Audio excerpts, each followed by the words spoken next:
Hello there, Sarah from 17 once again. This is my Dark Souls 2 walkthrough. That was a failed plunging attack. This is the last giant video. So, there's going to be a little bit of traversal before we get to the official first boss of the game. And I have to express my, I would say disappointment is probably a good word for it, that there wasn't a boss at the very beginning of the game that could kill the new players and the experienced players alike. Because it's kind of a Souls tradition, and the only thing that's even remotely close to that is the ogres, who are completely avoidable and not really that much fun to fight. But this is a booby trap, as you just saw. If you stand in the middle where the shinies are, that you'll get hit by a ballista, which does a lot of damage and will most definitely kill you. But the trap doesn't end there, because there's still 4 sword guys, and these sword people are one of the toughest enemies on the game, just because they do multi-hit combos and they attack very quickly with a lot of range.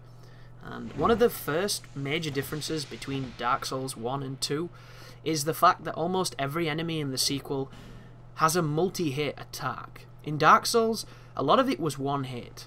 You know, they did 1 hit, they maybe did 2 hit, occasionally they would do 3 hit, but a lot of it was just a 1 hit kind of thing. This game, you get comboed a lot. And combos kill, and you need to be aware of this. Like, for instance, this door here.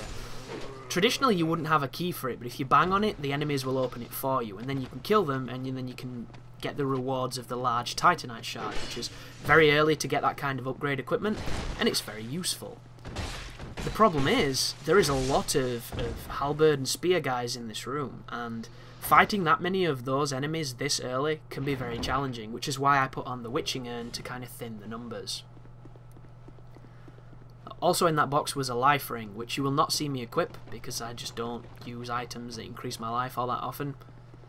Except for the, is it the 3rd dragon ring, which is essentially the ring of favour and protection, which I really like for the stamina implications of the ring. But another thing to bear in mind, if you had purchased the Forest Stone, ooh, goodness me. So yeah, there's firebomb guys up there, and if you get unlucky like I just did, that can happen. But there is a really good strategy to kill the Turtle Knight if you don't want to fight him, the Ironclad, is you can just come back here and hit him with the ballista. These ballistas will kill him really quickly. There you go. And you shouldn't have any issue with that particular enemy. That being said, the Ironclads are very easy to fight once you know what you're doing. The only problem with them is they do swings that will debilitate your character's movement speed. And I 100% disagree with it as a mechanic. I think it's dumb, stupid, and wrong. Especially considering that the hammer has so much of a wide phantom range that it doesn't have to hit you for this effect to happen. And in Dark Souls there was something similar when the Zweihanders dropped. They would make you flinch for a second, but on this game they just lower your movement speed. And it's not cool it's really not cool. But here we are anyhow. This is the area that a lot of people will remember from the promotional footage. There is the giant sword that leads out, and originally there was a Germ warrior, or a Germ warrior depending on how you pronounce it, and he threw an axe at the player who tried to deflect the axe and died because it got stuck in his face. And if you've seen my playthrough of this game, you'll notice that I had a pretty funny moment as well where I took an axe to the face, so to speak. So I know the dude's pain, but on the final game it was just a trap with 2 enemy types, and past them is an item which is the halberd, which is one of the strongest early weapon games you can get. But because it's so ubiquitous in Dark Souls uploads, I didn't use it on my main playthrough or on my guide. My guide is the most powerful stuff, and unfortunately the halberd just does not compare to the mightiness that is the fantastic clubs. But down here is a shield. It's one of the more effective ones you can get early game. It is the large leather shield. I believe it has a, is it 95 physical reduction, which is one of the highest you're going to be able to get so early on. One thing you'll notice with the shields is they've been gimped since the last game, intentionally so that people can't rely on them early game. And you can't really rely on them late game unless you invest in a good great shield, because a lot of the normal shields, to get them to a suitable level of, you know, defending everything can take some time. And watch out for this guy here as well. He has a rapier. It's an S-Stock, I believe.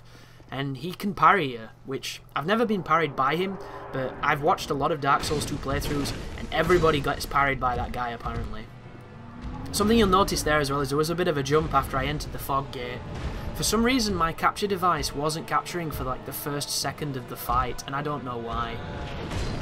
And yeah, just have to kind of deal with it. But the strategy here is I like to keep distance, walk towards him, lure the swing, and then hit him a few times, get behind him, wait for him to turn around, and then lure the swing again.